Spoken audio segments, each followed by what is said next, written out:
Hello and welcome all. Myself Neetu Gupta from NLS Bangalore.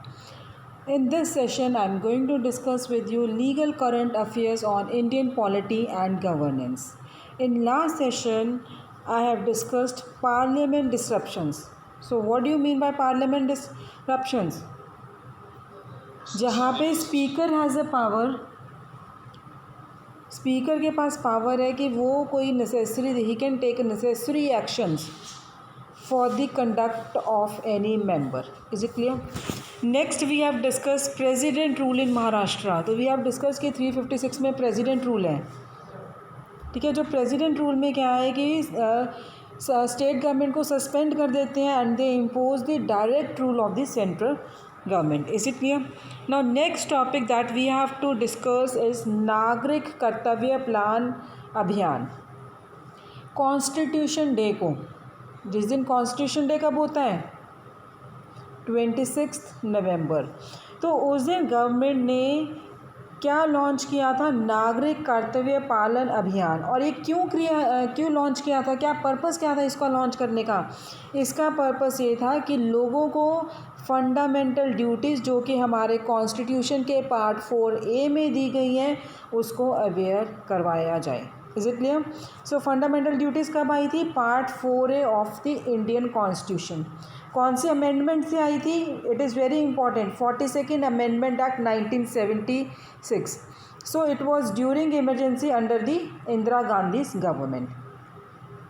Is it clear? Elections, ये सो amendment जो ये 42nd amendment 1976 हैं, ये election जब सस्पेंड होगी थी तब ये अमेंडमेंट आई थी. Is it clear? सो कितने हमारे पास फंडामेंटल ड्यूटीज़ है? Originally we have 10 fundamental duties. Part 4A में आर्टिकल 51A है जिसमें 10 ओरिजिनली 10 थी हमारे पास. फिर 42nd अमेंडमेंट, पहले तो 42nd अमेंडमेंट से ये पार्ट 4A आया था फंडामेंटल ड्यूटीज़ का. Then 51A was added by 42nd amendment. ठीक है, जब ये 11th, ओरिजिनली 10 फंडामेंटल ड्यूटीज थी, जो 11th थी that was introduced added by 86th amendment 2002. ठीक है, 2002 में अटल बिहारी वाजपेयी की गवर्नमेंट के टाइम पे ऐड हुआ था. क्लियर? तो 11th फंडामेंटल ड्यूटी आपकी क्या है? Free compulsory education below 14 years of age. Is it clear? ये आपकी स्टैट्यूटरी ड्यूटीज़ हैं. These duties are not enforceable by law. जैसे फंडामेंटल राइट्स हैं वो लॉ में, वो कोर्ट में आप इन्फोर्स कर सकते हो अगर आपकी वायलेट हो रही है, but fundamental duties can not be enforced in by the law. Court, no doubt court उनको कंसिडर कर सकता है, but as such it is not enforceable by law. Is it clear? So idea behind ये जो इनका incorporation हुई थी fundamental duties का, सिर्फ इस वजह से इनकॉर्पोरेशन हुई थी to emphasize the obligation of the citizen in exchange of the fundamental rights that he और she enjoys. Is it clear? So ये जो फंडामेंटल ड्यूटीज़ का कॉन्सेप्ट कब लिया गया था, कहाँ से लिया गया? रशिया से. सो वी हैव कि इसमें अब ये नागरिक कर्तव्य पालन अभियान 26 नवंबर को अडॉप्ट किया था गवर्नमेंट ने to create mass awareness amount fundamental duties. ठीक है, तो फंडामेंटल ड्यूटीज़ का आर्टिकल 51A में part 4A and it was added by the 42nd amendment 1976 Indira Gandhi के गवर्नमेंट के टाइम पे. ओरिजिनली कितनी फंडामेंटल ड्यूटीज़ थी? 10. 11th 86th अमेंडमेंट से ऐड हुई है during Atal Bihari Vajpayee government. Is it clear? So this was Nagrik Kartavya Palan Abhiyan. और next topic is rule 56J of central civil service pension rules 1972. Is it clear? तो अब इसमें पहले हम देखेंगे ये 56J है इसका, ये what this rule says. Rule 56J of central service pension rules 1976, what it provides? So it provides for periodical review of the performance of government servants with a view to ascertain whether they should be retained in services or retired in public interest. Is it clear? तो 56J आपका क्या कहता है? ये कहता है कि जो गवर्नमेंट सर्वेंट्स हैं उनका पीरियोडिकल रिव्यू होना चाहिए. किस पर्पज़ के लिए? कि वो उनको हम सर्विसेज में रखें या उनको रिटायर कर दें in the public interest. So as per the cases covered under ये जो आपके रूल है 56J 56(1) और rule 41 of central civil services pension rules 1972, उनके अकॉर्डिंग इन्होंने कहा है कि जो ये पीरियोडिकल रिव्यू होना चाहिए वो 6 months before they attain the age of 50 to 55 years से पहले, वो क्या 6 मंथ्स पहले ही उनकी रिव्यू की जानी चाहिए। और अगर उन्होंने 30 ईयर्स कंप्लीट कर लिए क्वालिफाइड सर्विसेज में अंडर 56(1) रूल 40 और rule 48 of CCS pension rules 1972, कब रिव्यू होना चाहिए? Before 6 months before attaining the age of 50 to 55 years according to rule 56J 56(1) और rule 48(1)B of CCS pension rules 1972। Is it clear? And अगर उन्होंने 30 years qualify कर लिए then 56(1) और rule 48 of CCS pension rules 1972। अब जो ये central board of direct taxes है CBDT, इन्होंने 15 सीनियर टैक्स ऑफिसर्स को रिटायर किया, किस बेसिस पे? करप्शन और other charges. Is it clear? 56J के अंडर इन्होंने रिटायर किया। Clear? So you are clear with central civil service pension rule 1972। Next topic is citizenship act 1955 section 5(1)(f) and section 10(2). सो सबसे पहले हम देखते हैं इसको डिस्कस करने से पहले कि इसके लिए एक लीगल करंट अफेयर क्या है इसका। तो first will discuss section 5(1)(f) what it says.